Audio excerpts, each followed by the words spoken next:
Hi everyone! Today, we're diving into a fascinating and often asked question about Apple's powerful M2 and M3 silicon chips. Many of you are curious about their capabilities, especially when it comes to advanced virtualization. We're going to explore whether nested virtualization is supported on these cutting-edge processors. Is it possible to run a virtual machine inside another virtual machine on your Mac? Let's get straight into the details and find out. First, let's clarify what we mean by nested virtualization. Imagine you're running a virtual machine, perhaps Windows for ARM, directly on your macOS system using an application like Parallels Desktop or VMware Fusion. That's standard virtualization, and Apple's silicon handles it brilliantly, offering incredible performance. Now, take it a step further. Nested virtualization means you're trying to run another virtual machine inside that first virtual machine. For instance, running Windows 11 on your Mac, and then trying to enable Hyper-V within that Windows 11 VM to host yet another virtual machine.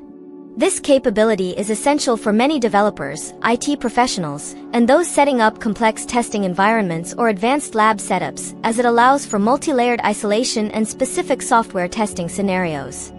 It's a powerful feature that extends the flexibility of virtualization significantly. Apple's silicon chips, including the M2 and M3, are truly remarkable pieces of engineering. They are built on an ARM architecture and deliver exceptional power efficiency and performance for everyday tasks, professional applications, and, yes, even standard virtualization. They possess the necessary hardware virtualization extensions that allow hypervisors like Parallels and VMware to run guest operating systems efficiently. These chips are designed to provide a smooth and responsive experience when you're running Windows, Linux, or other compatible operating systems as virtual guests directly on your Mac.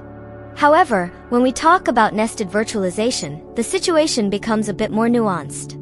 The crucial question is whether these chips expose the nested virtualization extensions required for a guest operating system to act as its own hypervisor. Unfortunately, the current implementation on Apple's Silicon M2 and M3 chips does not natively support nested virtualization in the same way that many x86 architectures do. While the chips themselves have the fundamental virtualization capabilities to run a primary hypervisor, like Parallels, they do not pass through the necessary virtualization extensions to the guest operating system. This means that if you install Windows for ARM in a virtual machine on your M2 or M3 Mac, that Windows VM will not be able to enable its own Hyper-V feature to host further virtual machines. Similarly, if you're running a Linux VM, you won't be able to enable KVM, kernel-based virtual machine, within that Linux VM to run additional guests. This isn't a limitation of raw processing power, but rather a specific architectural choice or current limitation regarding how the virtualization extensions are exposed and passed down to nested layers. For users who absolutely require nested virtualization, this can be a significant hurdle, often necessitating the use of x86-based hardware or cloud virtualization solutions that do offer this capability. While Apple Silicon excels in many areas, providing a seamless nested virtualization experience is not currently one of them. It's an important distinction to understand when planning your development or testing setups on these powerful Macs. So, there you have it. While Apple Silicon M2 and M3 chips are fantastic for primary virtualization, direct nested virtualization support is not natively available in the way many developers and IT professionals might expect or require.